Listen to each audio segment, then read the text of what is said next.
오늘 말씀은 이 진노의 술잔이란 제목으로 말씀을 나눌 텐데요.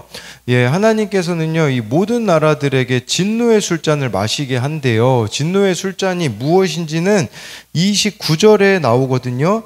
재앙 내리기를 시작한다. 그러니까 재앙과 심판을 보내셔서 이들이 돌이키기를 원하신다라는 거예요. 그렇기 때문에 현실을 봤을 때는 멸망이겠죠. 근데 하나님은 그 눈에 보이는 멸망과 같은 사건을 통해 이들이 회개로 돌이키기를 원한다라는 거죠. 목적이요, 멸망에 있는 게 아니라 구원에 있다라는 것이라고 볼 수가 있어요. 그렇기 때문에 우리도 재앙과 같은 또 심판과 같은 사건을 마주할 때에 그 끝은 회복과 구원에 있다라는 것을 봐야 돼요. 남유다만 봐도 그렇지 않습니까? 70년간 바벨론의 포로로 잡혀서 포로 생활을 한 것이 그게 끝입니까? 아니잖아요.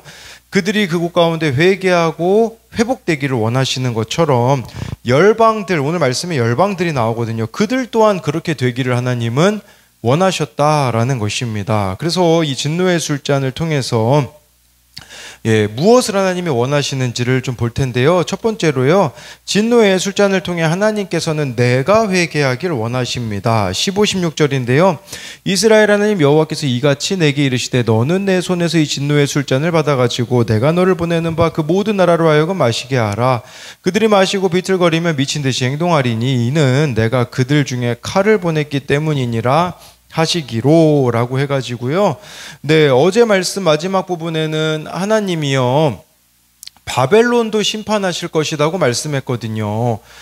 그런데 오늘 말씀에서는 이 열방에 대한 심판을 하나님께서 예레미야를 통해 말씀하세요. 그래서 15절에 진노의 술잔을 모든 나라로 마시게 할 것이라고 말씀해 주는데, 이 모든 열방이 하나님이 심판하실 것이라는 것을 말씀해 주고 있어요. 16절에 보니까 하나님이 보내시는 이 심판이요, 마치 술에 취해 흔들려 결국에는 자기의 몸을 못 가누기 때문에, 여기 보니까 16절에 그들이 마시고 비틀거리며 미친 듯이 행동하리니 라고 말씀해 주고 있는 것이에요. 그래서 정말 이렇게 열방이 심판을 당할 수밖에 없는 이유는 음란하고 부도덕하며 의로움을 불의함으로 이렇게 바꾸어 버리기 때문이라는 거겠죠. 그러니까 왜 열방까지 심판이 임해야 되겠습니까? 열방이 다 타락했기 때문이다라고 볼 수 있지 않겠습니까? 지금 OECD 국가 중에 우리나라만 차별금지법이 통과가 안 됐거든요. 그게 지금 뭘 말해주고 있는 거겠습니까? 열방이 지금 다 비정상적으로 날뛰며 이렇게 소란스럽게 무의미한 행위만을 반복하고 있는 것이라고 볼 수가 있겠죠. 차별금지법이 통과된 나라들을 보면 어떤 일들이 우리나라에서 일어날지가 분명한데, 그걸 알면서도 우리가 침묵해서는 안 된다라는 것을 또 보여주는 그런 부분들이라고도 볼 수가 있습니다. 17절, 18절을 보면요, 내가 여호와의 손에서 그 잔을 받아서 여호와께서 나를 보내신 바 그 모든 나라로 마시게 하되 예루살렘과 유다 성읍들과 그 왕들과 그 고관들을 마시게 하였나니 그들이 멸망과 놀램과 비웃음과 저주를 당함이 오늘과 같으니라 라고 말씀해 주고 있어요.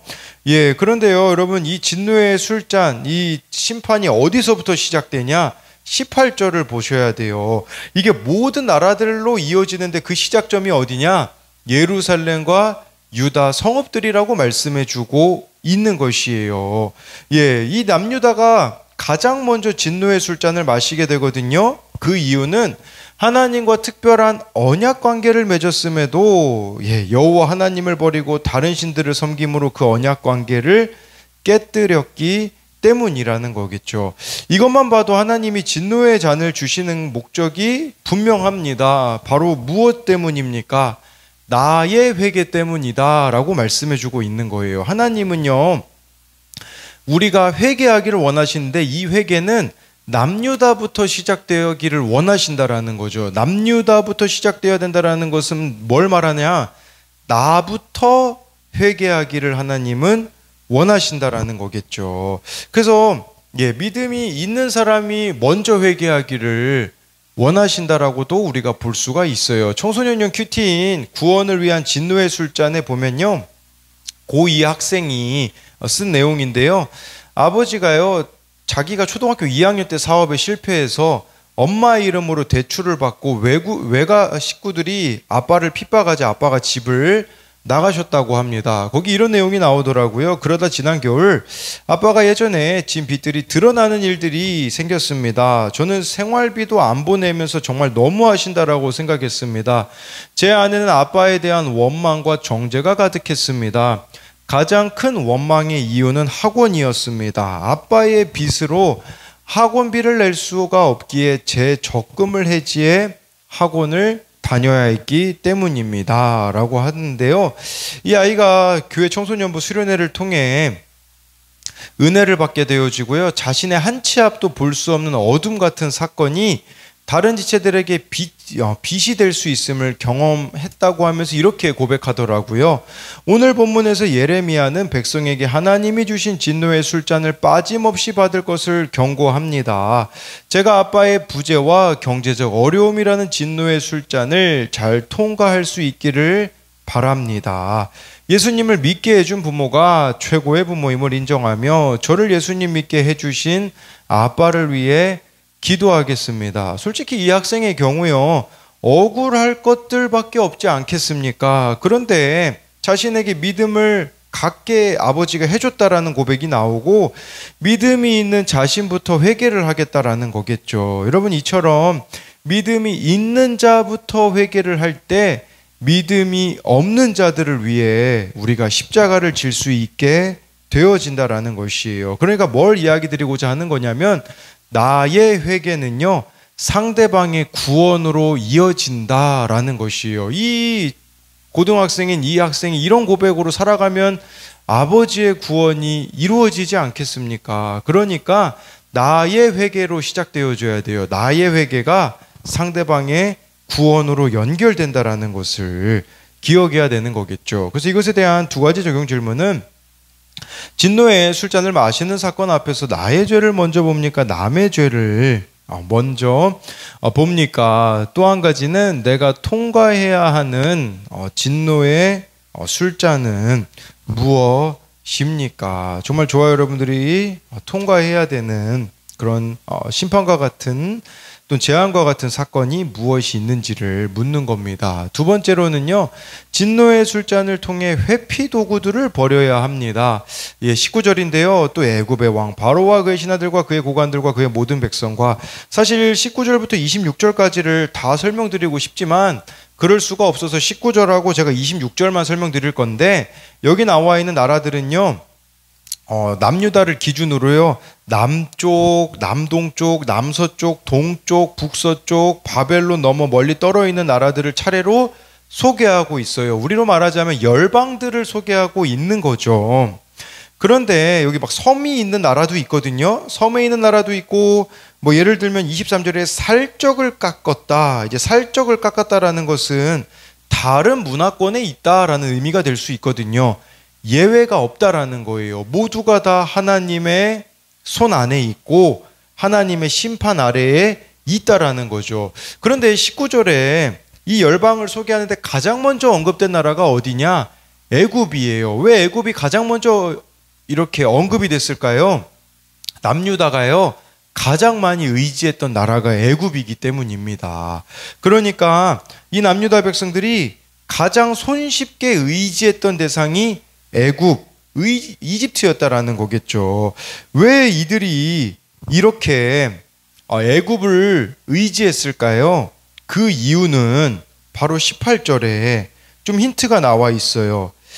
그들의 멸망과 놀램과 비웃음과 저주를, 이게 힌트거든요. 뭐냐면요, 멸망당하기 싫어서, 놀라기 싫어서, 이건 두렵기 싫어서겠죠. 비웃음 당하기 싫어서, 저주당하기 싫어서 회피 도구로 이렇게 이집트를 의지했다라는 거예요. 우리도 마찬가지예요. 여러분, 내가 진짜 하나님 앞에 돌아오려면 멸망당하거나 놀래거나 비웃음 당하거나 저주당하는 이런 수치의 시간들을 보내야 되거든요.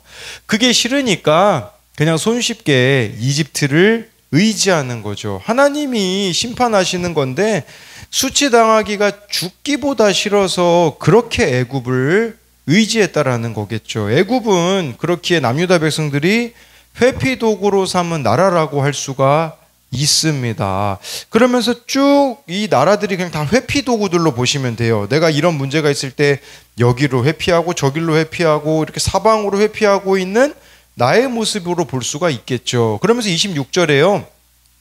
북쪽 원근의 모든 왕과 지면에 있는 세상의 모든 나라로 마시게 하니라.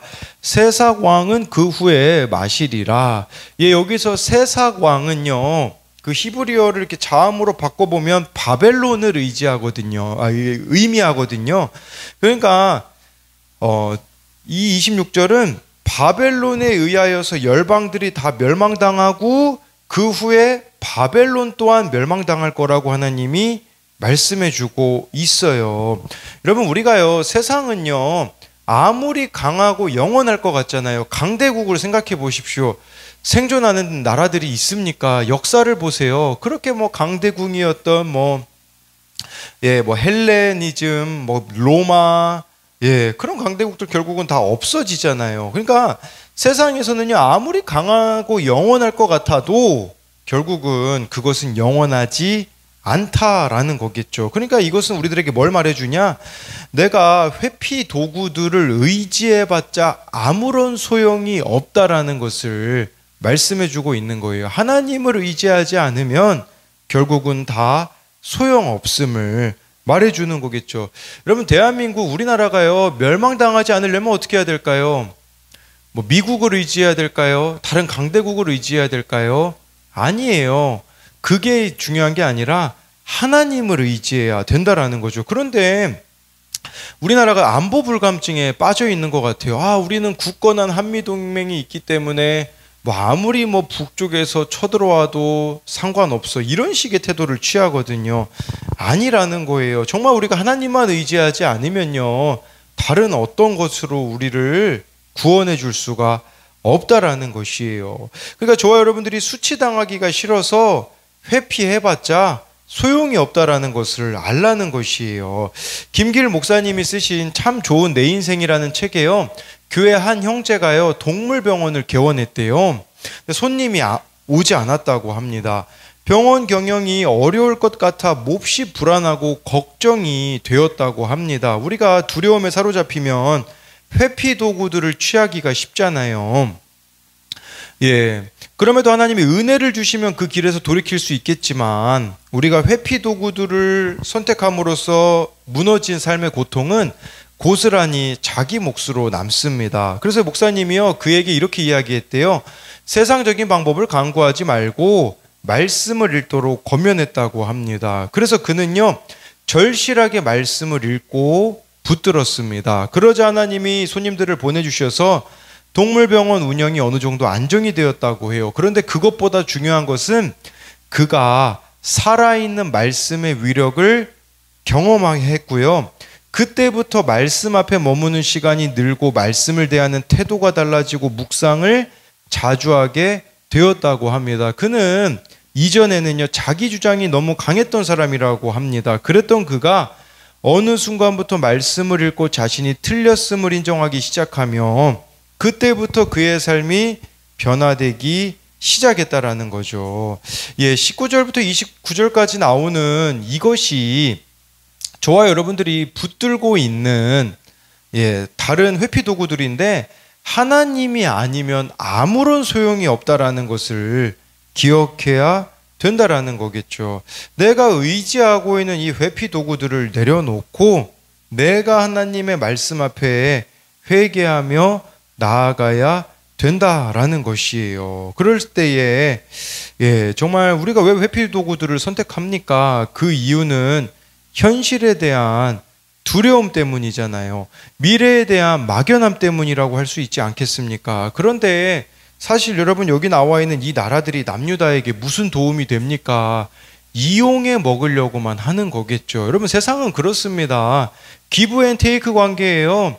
여러분들이 쓸모 있을 때는 세상이 도움을 주는 것 같겠죠. 근데 여러분들이 쓸모 없을 때는요, 가차없이 우리를 버리는 그들이 여기 나와 있는 열방들이자 회피 도구들이 아니겠습니까? 그렇기에 정말 좋아요, 여러분들이 하나님께만 피하는 정말 우리들이 되기를 소망합니다. 그래서 이것에 대한 두 가지 적용 질문은요, 내가 의지하고 있는 회피 도구인 열방들은 무엇입니까? 또 한 가지는요, 말씀을 통해 내가 회개함으로 내 옆에 있는 열방들과 같은 자들이 하나님께 돌아온 것을 경험한 적이 있습니까? 정말 좋아요, 여러분들이요, 회개하잖아요.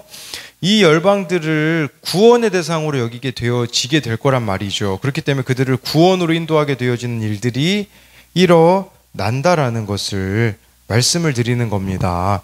기도하겠습니다. 살아계신 하나님, 오늘 말씀에 하나님이 진노의 술잔을 남유다부터 시작하신다고 합니다. 정말 남유다부터 하나님께서는 회개하기를 원하시는데 이 남유다가 누굽니까? 나입니다.